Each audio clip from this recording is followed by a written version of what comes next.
আসসালামু আলাইকুম। আমি সুমুল্লাহ আনুজ সুমনের সাথে আজকের আমাদের হচ্ছে 14তম ক্লাস, রোজার 14তম রোজার 14তম ক্লাস। আজকে আমরা শিখব হচ্ছে এনকোডার এনকোডার এবং ডিকোডার এবং হাফ এডার এবং ফুল এডার। তার মানে এনকোডার, ডিকোডার এবং হাফ এডার, ফুল এডার শিখলে 2024 সালে সংক্ষিপ্ত সিলেবাস লজিক সার্কিটের পাঠটা মোটামুটি শেষ হয়ে যাবে। আমরা এখন শিখতেছি যেহেতু হচ্ছে আপনার সংক্ষিপ্ত সিলেবাসে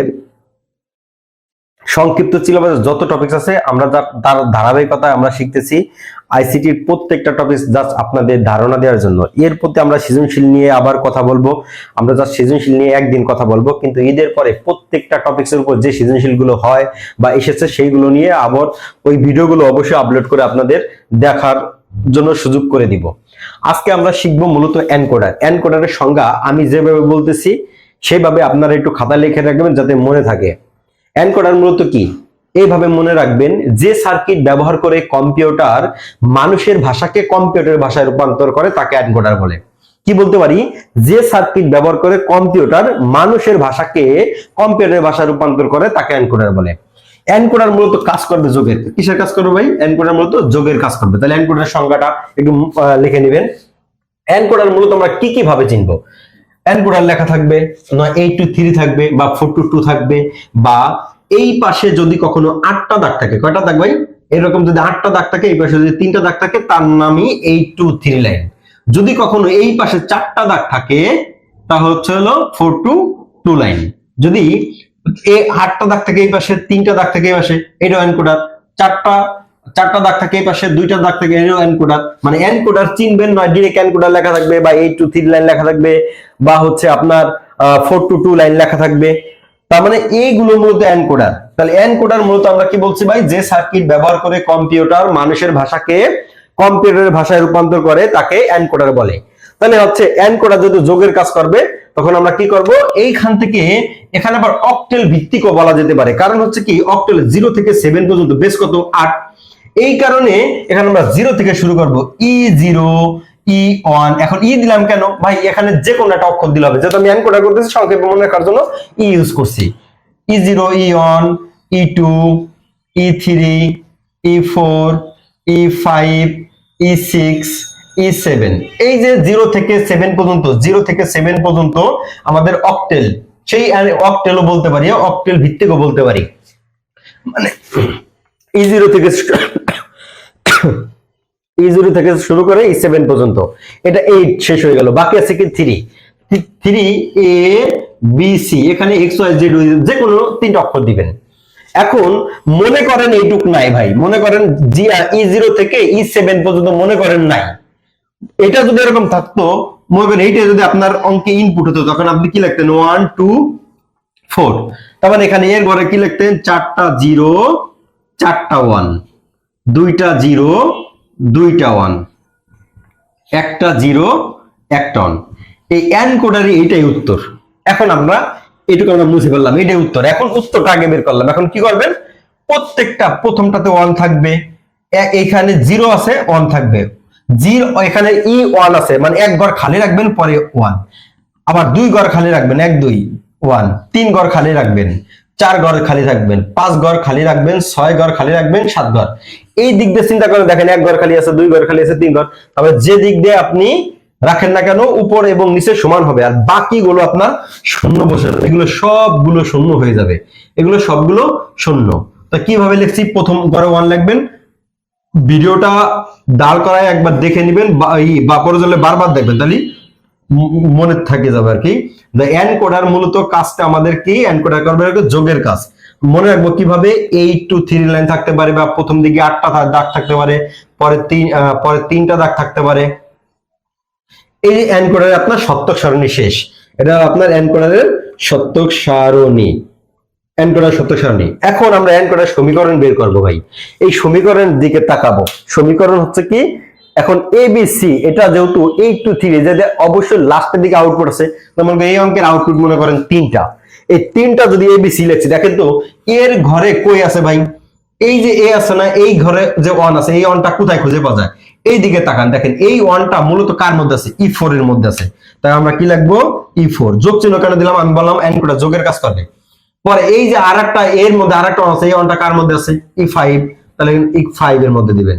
পরে আরেকটা ওয়ান আছে দেখেন এই E6 এর মধ্যে আছে। পরে আরেকটা আছে E7। পরে বির ঘরে যাবেন, বির ঘরে যে এই অনটা আছে, কারণ জিরোর কোনো ভ্যালু নাই, এখানে আমরা জিরো নিয়ে কাজ করতেছি না, যেখানে অন আছে সেটাই আমাদের কাজ। তাই এই অনটা কার মধ্যে আছে দেখেন, এই বির ঘরে যে অন আছে এই অনটা এদিকে চলে আসবেন। তাহলে কি আছে? E2 আছে, পরে E3 আছে, পরে আসলে কি E5 আছে, E5 আর হলো E5 আর হলো আপনার E5 E6 E7 আছে, E6 E7 আছে, E6 আর হলো E7। পরে হলো কি সির মধ্যে অন আছে, এই অনটা কার মধ্যে আছে? ইয়ন। তাহলে এখন ইয়ন আছে, E3 আছে, E5 আছে, E7 আছে। এটাকে বলা হয় এনকোডারের সমীকরণ। এটা কি বলা হয়? এনকোডারের সমীকরণ। এটা কি এনকোডারের সংজ্ঞা কি বলছি? যে সার্কিট ব্যবহার করে কম্পিউটার মানুষের ভাষাকে কম্পিউটারের ভাষায় রূপান্তর করে তাকে এনকোডার বলে। এনকোডার এটা সত্য সারণী, এনকোডার সমীকরণ। এখন এনকোডারের লজিক সার্কিট। এখন দেখেন লজিক সার্কিটটা আঁকার জন্য আমরা কি করব? যেহেতু 8 to 3 আছে, প্রথম দিকে যেহেতু আপনার 8টা 8 আছে, তার মানে আপনি প্রথম দিকে এরকম 8টা দাগ দিবেন। 1 2 3 4 5 6 7 8। এখন কি আছে?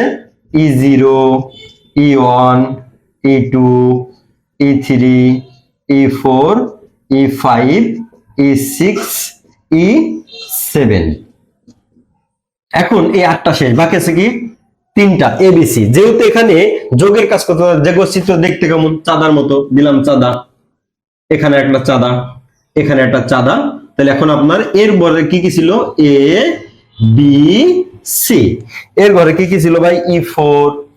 E4 E5 E6 E7। আর হচ্ছে আপনার বি ঘরে ছিল E2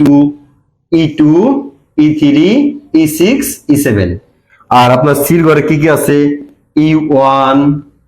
E1 আছে, E3 আছে, E5 আছে, E7 আছে। এটাকে বলা হয় এনকোডারের লজিক সার্কিট। কি ভাই? এনকোডারের লজিক সার্কিট। তার মানে কি দেখেন, আপনি যদি এনকোডার পারেন অবশ্যই আপনি ডিকোডারটাও পারবেন। আপনি যদি এনকোডার পারেন ডিকোডার পারবেন। ডিকোডার আবার কেমন? এনকোডার সংজ্ঞা কি বলছি? যে সার্কিট ব্যবহার করে কম্পিউটার মানুষের ভাষাকে কম্পিউটারের ভাষায় রূপান্তর করে তাকে এনকোডার বলে। আর ডিকোডার সেম টু সেম, এখানে ডিকোডার মনে করেন ডিকোডার, এখানে হবে 3 to 8 লাইন। আগে এই এবিসিটা আগে চলে আসবে, আর D0 থেকে D7 পর্যন্ত A to Z সেই 77টা সেম, খালি এবিসিটা আগে নেবেন, এটা পরে নেবেন। আর ডিকোডার মূলত গুণের কাজ করবে। কিসের কাজ করবে ভাই? গুণের কাজ করবে। মনে করেন আপনি যদি আপনি মনে করেন যে আপনার এটাতে আমি ডিকোডার একটু শেষ করে দিচ্ছি, তাহলে এনকোডার ডিকোডার যাতে একদিনই শেষ হয়ে যায়। দেখেন আমি এটা দিয়ে শেষ করে ফেলতেছি ডিকোডারটা। ডিকোডার হচ্ছে গুণের কাজ করে ভাই। এখানে এবিসি, মনে করেন এবিসিটা আপনার এখানে আগে আছে, এইটুকু আপনার আগে আছে, এটুকু আগে আছে, এটুকু পরে আছে। আপনারা যখন লিখবেন এটুকু আগে লিখবেন, এটা পরে লিখবেন। আমি এইভাবে চিন্তা করতেছি, D0 D1 D2 D3 D4 D5 D6 D7। এখন যেহেতু এখানে 3 to 8 আছে, 3 to 8 তার মানে আগে 8টা আগে লিখছিলাম, 8 to 3 মানে এবিসি ইউজ করছিলাম। এখন যেহেতু 3 to 8 তার মানে লাস্টে কয়টা আছে? 8টা। এখানে D0 D1 D2 D3 D4 D5। এখন D0 এর মধ্যে দেখেন, এই D0 এর মধ্যে যে অন আছে, এই অনটা কি এবিসির মধ্যে একটাও আছে? এবিসির মধ্যে একটাও নাই। তার মানে এখানে কি লিখবেন? যেহেতু নাই, জিরো থাকলে বার লিখবেন। তাহলে এ বার বি বার সি বার। D1 এর মধ্যে যে অন আছে, এই অনটা কি কার মধ্যে আছে? দেখেন সির মধ্যে আছে। তাহলে এ বার বি বার সি পূর্ণ, মানে জিরো থাকলে বার লিখবেন, এ বার বি বার সি পূর্ণ। আবার D2 এর মধ্যে অন আছে, এই অনটা কি কার মধ্যে আছে? দেখেন এই অনটা বির মধ্যে আছে, তার মানে কি আছে? A bar B C bar. D3 এর মধ্যে এখানে অন আছে, এই অনটা কার মধ্যে আছে? বির মধ্যে আর সির মধ্যে, তখন কি লিখবো? এ বার বি সি। তার মানে দেখেন আপনি এই এবিসিটা আগে নিয়ে আসবেন, এটা পরে নিয়ে আসবেন, তাহলে আপনার ডিকোডার। তার মানে কি ডিকোডার সংজ্ঞা কি? এনকোডার সংজ্ঞা ছিল যে সার্কিট ব্যবহার করে কম্পিউটার মানুষের ভাষাকে কম্পিউটার ভাষায় রূপান্তর করে তাকে এনকোডার বলে। ডিকোডার ছিল কম্পিউটার ভাষাকে মানুষের ভাষায়। আর এখানে কি হচ্ছে? 3 to 8 লাইন। আগে হচ্ছে এবিসিডি, আগে চলে আসবে এবিসি, আর এই কোডটা হচ্ছে D0 থেকে D7 পর্যন্ত পরে আসবেন। এখন আপনি যদি লজিক সার্কিট আঁকেন তখন আপনার কি হবে? A B C. তাহলে এ বার আছে, এর থেকে একটা নট বের করেন, যেহেতু এখানে গুণের কাজ করবে, গুণের চিত্র দেখতে কেমন? ডির মতো। তার মানে এখানে ডি, প্রথম ডি জিরোর মধ্যে কি আছে, A bar B bar C bar, A D zero. D one এর মধ্যে কি আছে, A bar B bar C পূর্ণ, ডি ওয়ান। ডি টু এর মধ্যে কি আছে, এ বার বি সি বার, এলো ডি টু। তার মানে কি এটা আপনার এনকোডার ডিকোডারের সত্য সারণী, ডিকোডারের সমীকরণ, ডিকোডারের লজিক সার্কিট। মাথা রাখবেন এনকোডার চেনার রূপ হচ্ছে এরকম থাকবে, প্রথম দিকে এনকোডার হচ্ছে 8টা থাকবে, এই পাশে থাকবে 3টা, এই পাশে 4টা থাকবে, এই পাশে থাকবে 2টা। ডিকোডার কি হচ্ছে, এই পাশে আবার হচ্ছে আপনার 3টা থাকবে, এই পাশে চলে আসবে আবার 8টা। আবার এখানে আবার কি চলে আসবে, এই পাশে আসবে আপনার 4টা, এই পাশে আছে এই পাশে 2টা, এই পাশে 4টা। তার মানে কি আপনি মনে রাখবেন যে এনকোডার হচ্ছে কি এনকোডারের প্রথম দিকে বেশি থাকবে, আর ডিকোডার হচ্ছে কি ডিকোডার শেষের দিকে বেশি থাকবে। প্রথম দিকে বেশি থাকবে এনকোডার 8 to 3 আর ডিকোডার 3 to 8, মানে উল্টা গেছে। তার মানে কি এটাই আমাদের এনকোডার ডিকোডার। আগামী ক্লাসে আমরা শিখবো অ্যাডার। দেখেন আমি একটা কথা বলছিলাম প্রথম দিনে, এই অধ্যায়ে যত জায়গা কাজ আছে, না যোগের কাজ হবে না গুণের কাজ হবে, আর একমাত্র বাইনারি যোগটা হবে শুধু অ্যাডারে। তার মানে আপনি যেখানে যোগ করেন না কেন 1 থাকলে 1, যেখানে গুণ করেন না কেন 0 থাকলে 0, কিন্তু একমাত্র অ্যাডারেই খালি শুধু বাইনারি যোগটা ইউজ হবে এই অধ্যায়ের ক্ষেত্রে, লজিক সার্কিট অধ্যায়ের ক্ষেত্রে। তো আজকে এই পর্যন্তই। ইনশাল্লাহ আগামী ক্লাসে আমরা অ্যাডার শিখবো। অ্যাডার শিখলে আমাদের এই অধ্যায়ের সংক্ষিপ্ত সিলেবাসের বেসিকটা ইনশাল্লাহ শেষ হবে। আসসালামু আলাইকুম ওয়া রাহমাতুল্লাহি ওয়া বারাকাতুহু।